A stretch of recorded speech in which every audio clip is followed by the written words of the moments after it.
અમે અમારી મરજીથી લગ્ન કર્યા છે, અમારી મરજીથી ભાગીને આવ્યા છે. કાનાના ઘરનાને કે એના હગાવાલાને કોઈને હેરાન કરતા નહીં, નકર અમે કેસ કરશું. હું તને બળજબરીથી કે પરાણે પગાડીને લાવ્યો છું? નહીં, મારી મરજીથી આવી છે. કરી દે ભાઈ, કરી દે. ચાલો,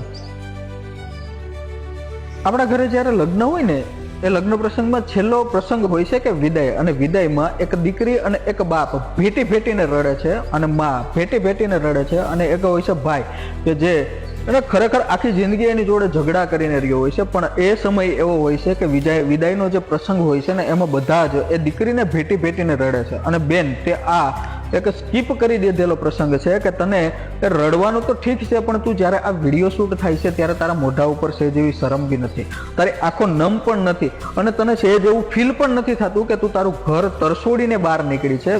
મને તમારા બંનેથી કોઈ પ્રોબ્લેમ નથી, તમે બંને જે કર્યું એ તમારી જિંદગી માટે કર્યું છે, પણ એટલીસ્ટ તમે આવા વિડીયો સોશિયલ મીડિયા ઉપર ના મૂકો. તમારે વિડીયો બનાવી અને તમારા જે ઘરનાને બતાવવાનો છે એને ડાયરેક્ટલી પર્સનલી વોટ્સઅપ કે ઇન્સ્ટાગ્રામ કરી દો, પણ તમે એટલીસ્ટ ક્યાંય સોશિયલ મીડિયા ઉપર ના મૂકો કે તમારા વિડીયોમાંથી કોઈ અભણ દીકરીઓ કે જે હજી પોતાના ઘર સંસારને હાચવીને બેઠી છે, પોતાના મા બાપની આબરૂને રાખીને બેઠી છે, અને એ લોકો આવા વિડીયો જોઈને કઈ એલફેલ પગલાં ભરે.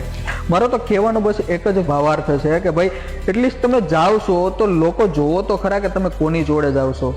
તમારું પાછળનું બેકગ્રાઉન્ડ જોઈને જ મને તો ખબર પડે કે હવે કાલથી જ તમારે મજૂરી જ છડવું પડશે.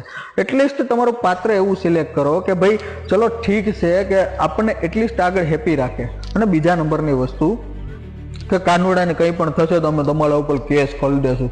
બાપા, એટલા માટે જ તમને જન્મ આપ્યો છે, એટલા માટે જ તમને 9 મહિના સુધી પેટમાં રાખ્યા છે, કોથળીનું પાણી સુહાવા નથી દીધું, એટલા માટે તમને ઘોડિયામાં મોટા કર્યા છે, એટલા માટે તમારી પાછળ શું કહેવાય કે બગડેલી છડીઓ હાથે રહીને સાફ કરેલી છે, એટલા માટે જ આ બધું કર્યું, એટલા માટે જ તમને ભીણાવ્યા ગીણાવ્યા, એટલા માટે જ તમને જે જોતું હતું ને એ તાત્કાલિક લઈને આપ્યું છે કે તમે અમારી ઉપર કેસ કરી દો.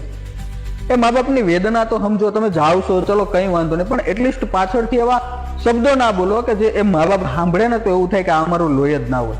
આની પાછળ રાત ઉજાગરો કર્યો હશે ને ખોટો કર્યો હશે. અરે એક જ વસ્તુ હંમેશા યાદ રાખજો કે ભાગી જવા કરતા સારું છે કે મા બાપને મનાવીને કરો, જે કંઈ પણ કરો ને એ ઘરના આંગણે કરો. મેં તમને પહેલો પ્રસંગ કીધો ને એમ કે વિદાયમાં જેમ બધા ભેટી ભેટીને રડતા હોય ને એ પ્રસંગ ઉજવો. આવી રીતે ભાગીને પછી આવા હડેલા મોઢા લઈને બનાવો, કેસ કરી દે છો, આ તો ભાઈ કરી દે જા, એ માટે જ જન્મ આપ્યો.